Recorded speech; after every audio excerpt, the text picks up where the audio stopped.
Hello বন্ধুরা, তোমাদের সবাইকে ওয়েলকাম আমার নতুন একটি ব্লগ ভিডিওতে।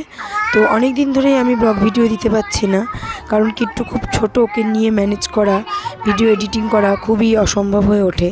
তো অনেক দিন ধরেই ভাবছিলাম এই ভিডিওটা আমি শেয়ার করব, কারণ কিট্টু এখন 8 মাসে কী ধরনের খাবার খাচ্ছে, কখন কোনটা খাচ্ছে সেটাই তোমাদের জানানোর ছিল। তো আমার গলার অবস্থাটা একটু খারাপ, ঠান্ডা লেগেছে, তো তোমরা একটু ম্যানেজ করে নিও।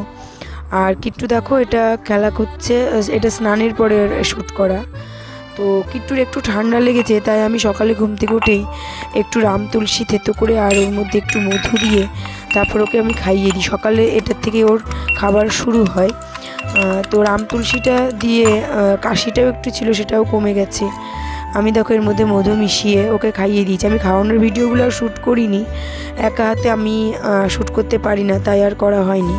আর এখানে দেখো আমি একটা খাবার প্রিপেয়ার করে নিচ্ছি, হচ্ছে ওটসের একটা রেসিপি, যেটা আমি গুঁড়ো করে রেখে দেবো 15-20 দিনের জন্য, মানে রেডি টু ইউজের মতো, কারণ অনেক সময় থাকে না, সেক্ষেত্রে আমার এটা খুবই কাজে আসবে। তো তার জন্যই আমি করে রাখছি। শুকনো কড়াইতে প্রথমে আমি ওটসগুলোকে হালকা রোস্ট করে নিয়েছি, তারপরে দেখো এখানে আমন্ড বাদামগুলোকেও হালকা রোস্ট করে নিচ্ছি। এবার সবগুলোকে একসাথে গুঁড়ো করে নেব, তাহলেই আমাদের রেডি। এই দেখো ভাজাটা কমপ্লিট হয়ে গেছে, এবার গুঁড়ো করে নেব। তো গুঁড়োটাও আমাদের হয়ে গেছে। তারপরে আমি একটা কন্টেনারে ভরে রাখবো, আর এটা মোটামুটি 15-20 দিন এটা খাওয়ানো যেতে পারে। শুকনো কড়াইতে ভাজা, তো সহজে নষ্ট হবে না। তো আমি প্রথমে একটু অল্পই করেছি, যে একটু কেমন খাই সেটা দেখার জন্য। আর এটা তৈরি করা আরোই সহজ। একটু ঠান্ডা জলে প্রথমে 2 চামচ দিয়ে গুলিয়ে নিতে হবে, তারপর গ্যাস ওভেনটা চালাতে হবে, কারণ যদি দলা দলা থেকে যায় তাহলে জাল করলেও দলা দলা থেকে যাবে, সেক্ষেত্রে খাওয়াতে অসুবিধা হবে, গলায় বেঁধে যাওয়ার সম্ভাবনা থাকবে। তো সের জন্য আগে গুলিয়ে তারপর এই যে দেখো মোটামুটি এরকম একটা গাঢ় গাঢ় হবে, তারপর তৈরি। তো আমি এর মধ্যে ফর্মুলা মিল্ক অ্যাড করি, তোমরা চাইলে এরকমও খাইয়ে দিতে পারো। তো ফর্মুলা মিল্ক অ্যাড করলে বাচ্চারা খুব ভালো খায়।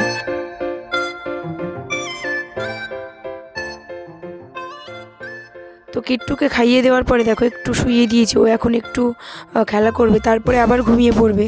ও এমনিতে ঘুম থেকে ওঠে 8টা সাড়ে 8টার দিকে ঘুম থেকে ওঠে, তারপর একটু ঘুরে টুরে এসে, মানে একটু পাড়ায় ঘুরতে যায় ঠাম্মির সাথে, ঘুরে টুরে এসে এই খাবারটা খেয়ে একটু খেলাধুলা করে, ওই মোটামুটি 10-15 মিনিট মনে করো, তারপর আবারও ঘুমিয়ে পড়বে।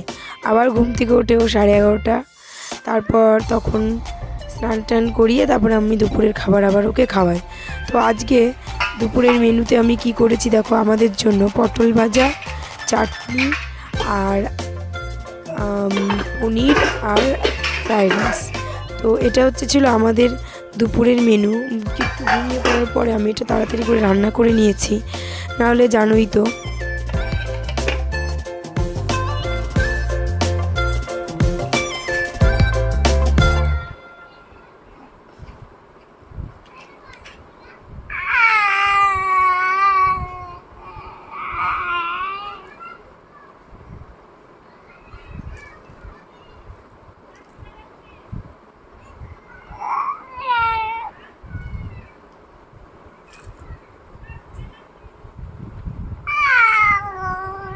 এরপর দুপুরের লাঞ্চের জন্য আমি কিছু সবজিকে ছোট ছোট করে টুকরো করে কেটে নিয়েছি। এর মধ্যে আছে মিষ্টি কুমড়ো, গাজর, বিট গাজর, বিনস, পেঁপে, আর কিছু চাল, মানে বাড়িতে যে সেদ্ধ চাল আমরা খেয়ে থাকি, চাল আর ডাল এরকম ধুয়ে আমি রেখেছি। এবার এই সবগুলো উপকরণকে আমি প্রেসারের মধ্যে দিয়ে কয়েকটা সিটি মেরে নেব। তারপর একটু বাটার দিয়েও নিই আমি, মানে খিচুড়িতে আমি বাটারটা ইউজ করি। এটা আমাকে ডক্টরই বলেছিল যে ওর খাবারে বাটার দেওয়ার জন্য। তো আমি একবারের খাবারে, মানে দুপুরে যে খাবারটা দিই সেটা আমি বাটার ইউজ করি। তো এবার দেখো এভাবে আমি প্রেসারে সিটি বসিয়ে দিয়েছি। এরকম 5-7টে সিটি পড়লেই ঠান্ডা করে নিয়ে বের করে নেব। বের করে নেওয়ার পরে ঠিক এরকম হয়েছে। আমি আগে আমি একটা মিক্সচারে ব্লেন্ড করে নিতাম, কিন্তু এখন আমি গ্লাসের পেছন দিয়ে চেপে চেপে, মানে চটকে দিই খাবারটাকে, যাতে ওর গলায় না বাঁধে। কিন্তু আবার শক্ত খাবারও খাওয়ানো উচিত এখন, মানে সেমি সলিডটা দেওয়া উচিত, তাই জন্যই আমি এইভাবে দিই। আর বড় চাকনিতে আমি ছেঁকে নিই অনেক সময়, তো এই দেখো এইভাবেই আমি দুপুরের খাবারটাকে রেডি করে দিয়েছি। তো আজকে আমার ভিডিওটা আমি এখানেই শেষ করছি। যদি তোমাদের কিট্টু রেসিপিগুলো ভালো লাগে তবে তোমাদের বেবিদের এইগুলো খাওয়াতে পারো, তো খুবই ভালো। আর ভিডিওটি শেষ পর্যন্ত দেখার জন্য অনেক